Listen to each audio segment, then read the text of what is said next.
Hi guys, good morning sa inyo lahat. Actually kagigising ko lang. Tanghali na ako nagising, and then ito yung nabili natin kahapon na drone. Plano kong testingin ngayon, and then ipinost ko na yung luma kong drone na ginagamit para magpalipad dito sa Canada.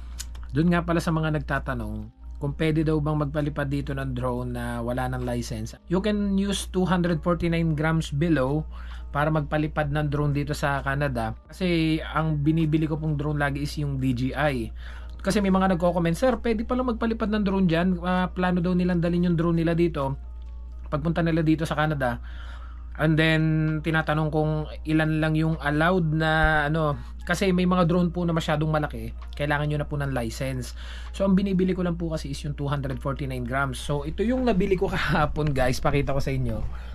Ito yung nabili ko na drone, which is DJI Mini 2. Ang dami niya accessories. The only problem is nawala niya yung isang battery. So missing one battery. So naghahanap ako ng extra battery. Pero matagal naman to, mas matagal tong malobat. Unlike dito sa ginagamit ko before, DJI Mini 1. So ito yung ginagamit ko before, DJI Mini 1, which is pinost ko na siya sa marketplace. Na po, may buyer na. Actually parating na siya ngayon. Samahan nyo ako. Susunduin natin siya sa baba. 3 batteries din siya, Plymore combo. Ito yung remote niya, yung black. Pero mas preferred ko to kasi ito is 4K na, ito is 2K pa lang. So mas malinaw to. And then nagandahan ako talaga sa kanya noon, tinesting ko mas malinaw siya. Although malinaw na naman to kasi kung nakita niyo yung mga previous videos ko na ginagawa, ito na yun, which is 2K pa lang, ito is 4K, mas malinaw po ito. So nag-iba lang yung remote niya, ito na yung gamit ko ngayon. Ang problema ko ay itong phone ko na ginagamit kasi sobrang laki nung case, hindi siya salpak dito, and even dito hindi din siya salpak. So kailangan kong bumili ng panibagong case para lang magamit ko siya, kasi every time na gagamitin ko siya dito is kailangan ko pang tanggalin yung case. And ito yung kasama niyang bag. So napakaganda talaga. So ito may buyer na to, actually bayad na to, parating na siya ngayon. So kukunin na lang to. So tatry po namin na paliparin mamaya dyan sa baba. And pakita ko nga din pala sa inyo yung mga pinagkakaabalahan ko. Yan nga, yung gitara, yung computer. And at the same time, tabi ko lang muna to, itong drone. Lagay muna natin dito. Tago muna natin. Ito yung bagong in-order ko sa sa Timo. Actually, may plan kasi akong mag-aral tattoo. Hindi natin alam, baka someday doon sa mga nagtatanong sa akin na tattoo artist kung paano daw mag-apply dito, may mga sinend na po ako sa kanilang mga contact person kung saan sila pwedeng magtanong, kasi sila yung tattoo artist, hindi po ako. Pero isang napansin ko dito, ito, order na ako ng pang tattoo. Yan. Actually may plano akong mag-aral mag-tattoo dito. Yan. Meron na rin ako in-order na actually nag-order ako nung fake skin. Ito yung fake skin, dito ako magpa-practice. And then may mga ilang mga ink na. Actually marami to sobrang dami nito. Ito yung sa stencil, marami pa. Tsaka ito yung mga needle. So pag-aralan ko yan pag may free time ako. So ito yung isang plano kong pag-aralan. Kaya ko siya gustong pag-aralan para dun sa mga iba nating subscriber na magkaroon sila ng idea. Kasi alam niyo po ba kung magkano ang patattoo dito sa Canada? Ang patattoo dito is $280 per hour. So imagine isang oras pa lang $280 na, that is almost kulang-kulang 12,000 sa peso. Kaya madami pong nasa Canada ang umuuwi pa ng Pilipinas para dun pa magpatato. Kaya sabi ko, nagkaroon ako ng idea. Sabi ko, baka hindi natin alam. Kasi mahilig din naman ako mag-drawing. Yun yung isa sa nahiligan ko dati. Nasabi ko nga, pag may nagtatanong sa akin, ano yung gusto mong course? Sabi ko, fine arts. Kaya lang hindi na natuloy. Siyempre, nag-iiba-iba yung natin para mabuhay. Kailangan nating i-grab yung ibang mga trabaho kahit hindi naman natin linya. So sabi ko, why not na ibalik ko yung hilig ko na mag-drawing. Napapanood ko yung iba kong tropa. Actually, nung umuwi ako, nagpatattoo ako. Doon sa mga nagtatanong nga pala, kung pwede ba ang may tattoo dito sa Canada. Ayan po, ayan, may patattoo ako dito ng isa. and then isa dito, and then dito pa sa legs ko. Kaya sabi ko, pag-aralan ko to. Then pag nakuha ko na siya dito, hindi natin alam kasi ang tao naman nag-iiba-iba eh. Merong graduate ng HRM pero ang naging trabaho mekaniko, may mekaniko naman graduate pero ang trabaho nag-iiba-iba naman eh. So hindi natin masasabi. Kaya gusto ko siyang pag-aralan. Well anyway, tara baba na tayo kasi baka nadyan na yun, nagme-message na. Ibibigay na natin doon sa buyer yung yung kanyang binili. Bayad na to eh. Pipick upin na lang niya. Tara guys, samahan niyo ako. Oh, di ba kasasabi ko lang sa inyo kahapon, nung binili ko yung drone na yon, nung kinuha ko siya, patulog na ako. And then nakita ko, mura na. So kinuha ko siya. Tapos ang plano ko, ganun kasi talaga ako. Nung nakita ko siya, sabi ko mura na to.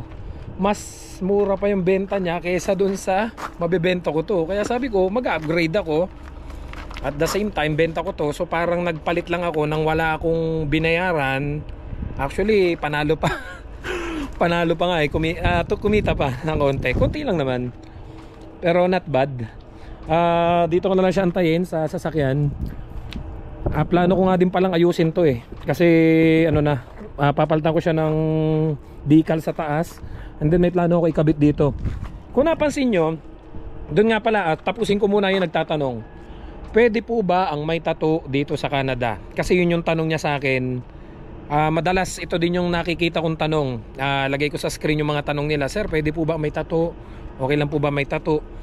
Ang totoo po niyan, wala pong discrimination dito sa tattoo. May mga kasama po kaming before na mga Canadian na talagang ang tawag ba doon? Full sleeve yung tattoo nila. And before, may share ko na lang din sa inyo guys. Nung wala pa ako sa Canada, dream na dream ko na talaga magpatato. Alam ko hindi pabor yung iba dito. Kasi sasabihin nila madumi, parang preso, discrimination yan sa Pilipinas eh. So nung nasa Taiwan ako, hindi ako makapagpatato kasi usually mga hiring no tattoo. Pero nung nandito na ako sa Canada, doon ko na realize, sabi ko gusto ko na talaga magpatato. So share ko lang sa inyo yung tattoo ko, which is ito, 3 stars in the sun. Which is sumisimbolo ng Pilipinas kasi talagang mahal ko ang Pilipinas kahit pa sobrang dami na ng sablay talaga nangyayari sa gobyerno natin, sobrang dami na ng problema, issues, napakarami na. Mahal ko yung Pilipinas. Talagang yun yung lugar na babalik-balikan ko kahit na maraming beses nang nakaranas ako ng hindi maganda sa kapwa ko Pilipino. Mahal ko ang Pilipinas. Yung tattoo ko naman dito, share ko na lang din sa inyo, which is northeast west. Ang symbol nun para sa akin is yung isang mahirap na kagaya ko, yung talagang hindi ko na-expect na makakaalis ako dun sa lugar kung nasan ako. Hindi ko akalaing nakarating ako sa mga iba't ibang part na ng mundo na dati Asia lang ganon, hanggang sa nakarating ako dito sa Canada. Sabi ko northeast west, parang ganon. So may chance pala, galing ako Middle East before, and then Taiwan, and then dito. So sabi ko gusto ko yan, yung northeast west na yan. And then I also have a tattoo here in sa legs. Lagay ko na lang sa screen, which is ayan, sinisimbolize naman niya yung 3 lakh na yung prosperity. Nakalimutan ko, sorry. Lalagay ko na lang din sa screen yun. So yun yung symbols nung pinatato ko. Actually marami pa akong gustong ipatato na alam ko hindi pa pabor yung iba, pero wala, kanya-kanya naman po tayo ng trip sa buhay. Parang masaya lang ako na nakikita kagaya nitong 3 stars in the sun ko. Actually may gusto pa ako ipalagay dito eh. Alam ko hindi pabor yung iba, pasensya na po kayo kung alam ko madumi sa inyo may tattoo, hindi nyo trip yung may tattoo. Kaya nga po pinag-isipan ko muna ng maraming beses bago ko siya pinalagay. So doon sa nagtatanong sa akin, pwede bang may tattoo? Pwede po. Hindi po yan dinidiscriminate dito sa Canada. Yun nga lang talaga, pag sa ibang bansa ka pupunta, kagaya na sa Taiwan, no tattoo kalimitan yung iba eh. Tapos sabi nga nila, hindi naman yung tattoo ang magtatrabaho, yung tao eh. Pero dito po ang dami ko nakikitang worker, at even sa mga fast food, bordado ng tattoo yung mga Canadian, wala naman pong problema. May mga tattoo pa nga sa leeg, may mga tattoo sa wala naman pong problema. Hindi lang po dito sa farm. Even yung mga food counter na nakikita ko nasa mga fast food, puro tattoo sila. Even yung mga iba nasa office, may mga tattoo, wala naman pong problema. Ngayon, kung mag-apply kayo, Hindi naman kasi tinatanong may tattoo ka ba pagpapunta dito sa Canada. Kaya wala po akong nakikitang dahilan para maging issue yung pagkakapunta niyo dito sa Canada dahil may tattoo kayo. About nga pala doon din sa nagtatanong sa akin kung kailan ko ibebenta yung sasakyan ko. Actually, pinost ko na siya ngayon sa marketplace. Ito yung sasakyan ko, ako lang ang nag-modified niyan. Ito, nilagyan ko para doon sa kaalaman ng iba. Nilagyan ko ng spoiler. Nagpalit ako ng mags, ako na lang gumawa din yan. Nagpalit ako ng mags. And then ni-repaint ko yung caliper, nakakulay red na caliper. Ako lang nag-repaint yan. And then inirap ko itong hood, nirap ko din tong hood. Ako na lang din ang nag-wrap nito. Ayan, naka-wrap na yan, carbon fiber. And then ano pa ba, nilagyan ko siya nitong visor. Nilagyan ko siya ng decal sa itaas. Actually papalitan ko na to, may pamalit na ako dyan. Yan decals na yan. And then nilagyan ko ng lining na red. At saka yung bumper, nilagyan ko siya sa ilalim ng extension. And at the same time yung loob, pinaltan ko ng nakalak. Pinaltan ko siya ng seat cover. Yan, medyo madumi, pasensya na kayo ha. Di ba nakapaglinis. So ipinost ko siya para dun sa mga nagtatanong. Kasi nag-iisip akong mag-upgrade ng mas malaki ng SUV. So may mga nag-inquire naman, kaya lang undecided ako ibenta. Kasi ang totoo niyan, aminin ko sa inyo, never pa akong binigyan ito ng sakit ng ulo. Vancouver, dami ko na napuntahan, sobrang dami na. Never akong sa Squatch Mountain. Ang dami ko ng nilolong drive ko siya, never akong binigyan ng sakit ng ulo. At saka regarding naman sa takbo, pwede pa, tatagal pa to, sobrang tagal pa. So wala siyang sakit ng ulo. Kaya sabi ko, parang nanghihinayang ako na bitawan tong sasakyan na to. Kasi nga never akong binigyan ng sakit ng ulo. And then sabi ko nga, gusto ko sana kung bibitawan ko siya dun sa taong hindi naman iba. Kasi nakakasama naman ng loob. Hindi naman ako magbebenta ng may problema. Kasi unang-una, nakakahiya din naman na may post tayo na nagbenta ako ng may problema. Sabi ko nga doon sa isang nag-inquire, test all you want, check all you want. Walang problema, ilong drive mo, takbo mo ng Vancouver, basta sagot mo ang gasolina, mag road trip tayo, walang problema.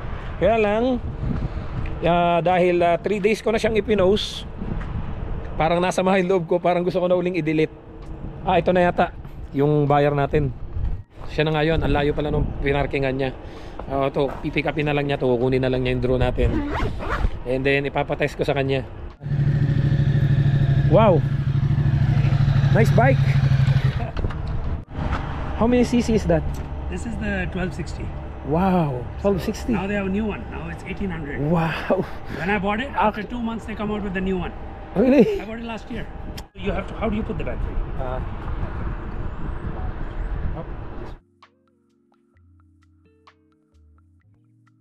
I did all that, and then I thought I will settle down in Philippines. But the problem is, if you're not a Filipino, if you're not married to a Filipino, you cannot buy in Philippines. You're not allowed. I don't have any idea. Yes, if you're not a Filipino, if you're not married to a Filipino. So your nationality now is? I'm mixed. My father is white, he's from England, and my mother's from India, so I'm half and half.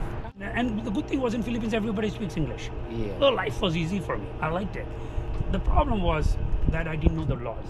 If I would have known before I got married to the girl I got married, I would have gone to Philippines, married a Filipina, bought land. You can also came back to Philippines anytime you once you're married, you're done, man. Because now, me and my wife, we can never own property in the Philippines. Not possible. Not the possible. government is you very need to strict. marry the Philippines. Either you are a Filipino or you're married to a Filipino. Otherwise, no. To get a motorcycle License? you need a class 6, right? Class 6. So Class 6. procedure is a little bit complicated. Yeah. It's not easy. Yeah. So I would recommend, if you want to get it, the best way to do it is, there is quite a few motorcycle schools. I did it from Hammersmith. So there is a school here. So they charge you $800. Oh, $800. Yeah. I was planning to get a motorcycle, but the problem is You can buy without a motorcycle license. I can buy without a You can motorcycle also license. ride without a motorcycle license, still nobody catches you. Yeah. There is no way for the Yeah, police exactly, to check. exactly. Like the police cannot look at your license plate and know if you have a license. Yeah. Don't worry about that. So I would say buy it, use it Yeah. for some time. But after that, if you want a license, You can apply it. advice, go to the school. Because if you don't go to the school, you will find it very difficult to pass, because the instructors at ICBC, they're not easy. So my thing about motorcycles is, when you're riding it, nobody says nothing. But when you go to ICBC, you understand. So they will what? not pass. So what's the process when you make a road test? They very will complicated. back ride on you, or No, they No? give you a radio and they're in a car behind you. That's what I'm saying. Without that training, it's very difficult to pass. It's not easy to pass. You need that training to pass, because I was a very confident driver. I've ridden all over the world. I drove in Philippines for 6 months. Everywhere I've been riding. All over Europe, everywhere. But when I came here, I'm thinking like, I know everything. I know how to ride. yeah? When I go for the motorcycle school, they teach me things which if I did not know, and I'm riding for so many years, man, 20 years plus. They teach me things which if they did not tell me, I cannot pass that test. I cannot pass. Oh, But they only take like 1 or 2 days, and I was ready. It's no big deal. You understand? It's like, no, like, oh, how much work? No. 2 days. You can tell them, I know how to ride a motorcycle. Just tell me the quick way. They will take $800 and they will give you a little bit of experience, and then you go. They will give you a motorcycle also. they will give you also a motorcycle. In the same price. Just go there. They will book your knowledge test. They will book your road test, everything. Just everything. And you will get your license. Once you have your class 6, I also have a class 5. Unlike in Philippines, if you have one license, you can drive anything. anywhere in the world is the same. UK is the same. Mostly in the Europe is the same. Australia is the same. No, not anymore. Australia is like Canada now. New Zealand is the same. But there's like Philippines is the same. One license for everything. You can Yeah, drive one whatever license you for want. everything. But here, no. Yeah. Here, there's different license for everything. So But I need get a class this, 6 get license. this, because if you get the class 6, it's less headache and better insurance. How much Motorcycle insurance? It's too much, man. So for the Ducati, I'm paying $257 a month. Oh my God! Ducati is expensive. And 260. Harley, I pay 115. But the Harley is more CC, huh? Harley is 1800 cc. 260 per month for this. 257, I think. 260. Yes, Yeah, it's almost yeah. 260. And for the Harley is about 110 or something. You know how much insurance Car is for my cheaper. car? Car is cheaper. 125 only. Car is cheaper. But these bikes are more expensive. Only these bikes. But if you go for like a Harley or something, and you take minimum insurance, you can get it for 120 or something. Everything is everything is true. packed. There are a lot of It's people true. say, oh, Canada. No, Canada is not the same. Actually, as what it there's a lot of Filipino are planning to come here. Oh, I love Canada. I love Not Canada. anymore. Yeah, not is. anymore. Not anymore. Before, yes. But now, no. It's not the same. Everything expensive, right? I am happy with it because I did my investments 7, 8 years, 10 years ago. I bought these kind of properties, like this kind of a house, Yeah. it's like 700,000. 700,000. Yeah, with a farm. Now this That- would probably that be house? 5 million, maybe. That house Must be 5 million. now 5 million, but Must be before 700,000. 700,000. I'm talking 10 years ago. Things were cheap. Like old houses in Surrey, like 400,000, 450,000. You go to Chilliwack, 200,000, 250,000. Yeah. It was cheap. Yeah. But now, That's too expensive. it's too much. Man. Yeah, You know, even the rent, right? rent is because rent has to replicate your property. So if you buy a house, like for example, if I buy a house for $1.5 million, if I'm only going to buy a small house, simple house where I can afford it just for myself, it's not going to work.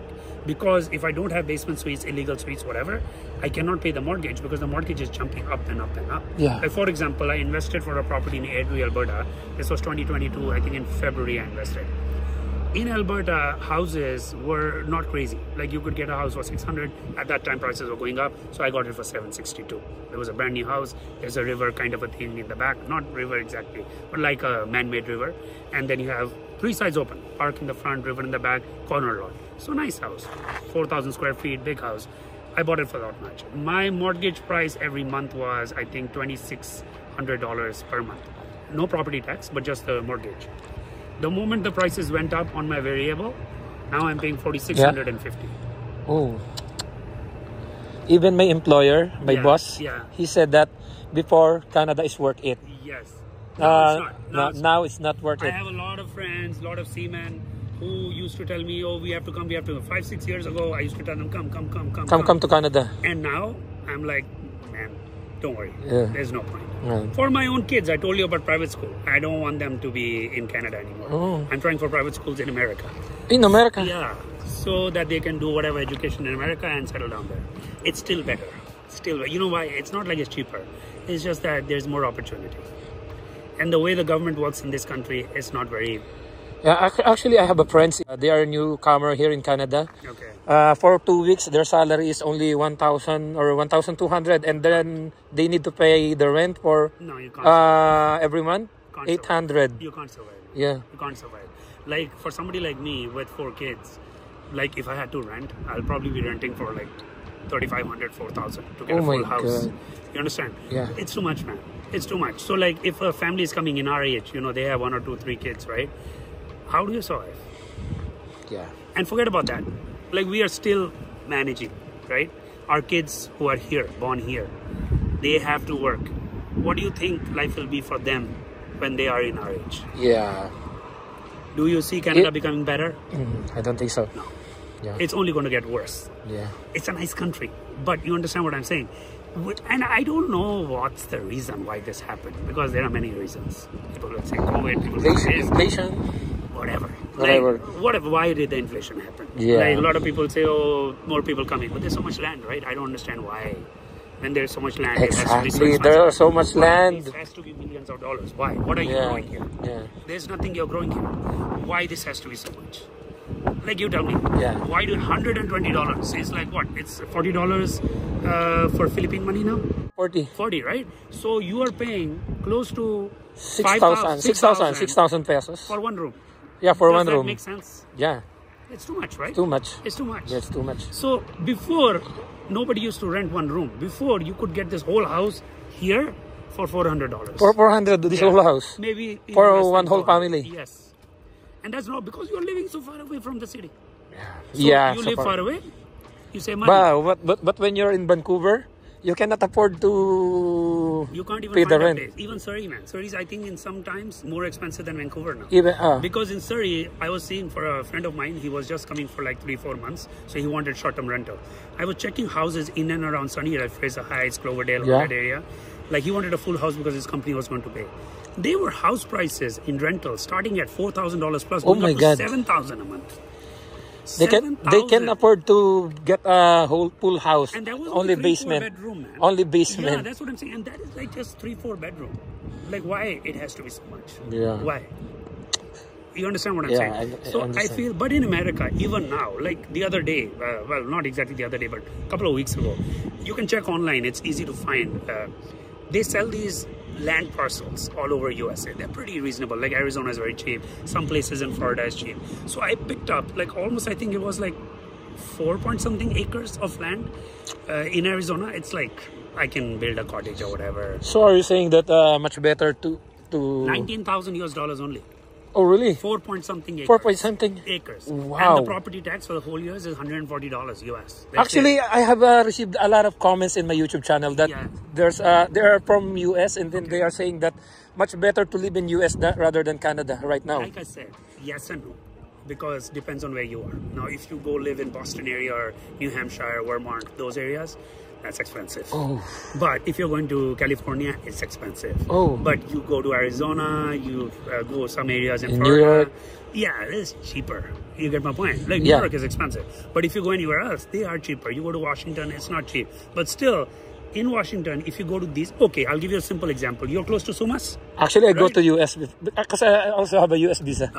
So let's say you cross the border here. Yeah. In Sumas, you cross the border, I go maybe to- 5 minutes drive on the other side of the border.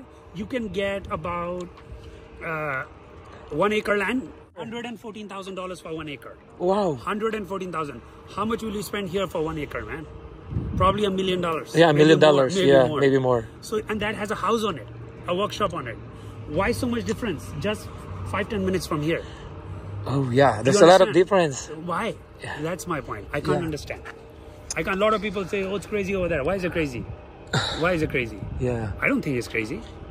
It's crazy here. there's a lot of difference. Reduce the sound? Yeah. Wow. There was too much before. Wow. Kids, bye safe. See you, man. Yeah, see you. Thanks. So, napasarap yung kwentuhan namin. Ginaw na ako dito pero di ko siya maiwanan kasi napakabait ng tao at ang daming na-share sa aking ideas. So, sana guys, marami kayong natutunan sa mga napagkwentuhan namin. Tapusin ko na lang muna siguro dito yung vlog na to kasi magkokosko ko at ako'y ginaw na. Ito nga pala yung nakuha kong gulong. At ayun pa yung iba. So, yan yung isa sa pinagkakabalahan ko dito na ibinabay and sell ko din. And parang nanliit yung sasakyan ko dun sa mahal dun sa nung Ducati niya. 35,000 Canadian dollar, and ang dami ko natutunan sa kanya. So sana guys, may natutunan kayo sa ating today's video. Don't forget to subscribe, like, and share this video para magka-idea yung mga kababayan natin na nangangarap makarating dito sa Canada. So pasok muna ako at kukuha ako ng jacket, then pumunta ako sa Costco. I love you all. God bless. Bye-bye.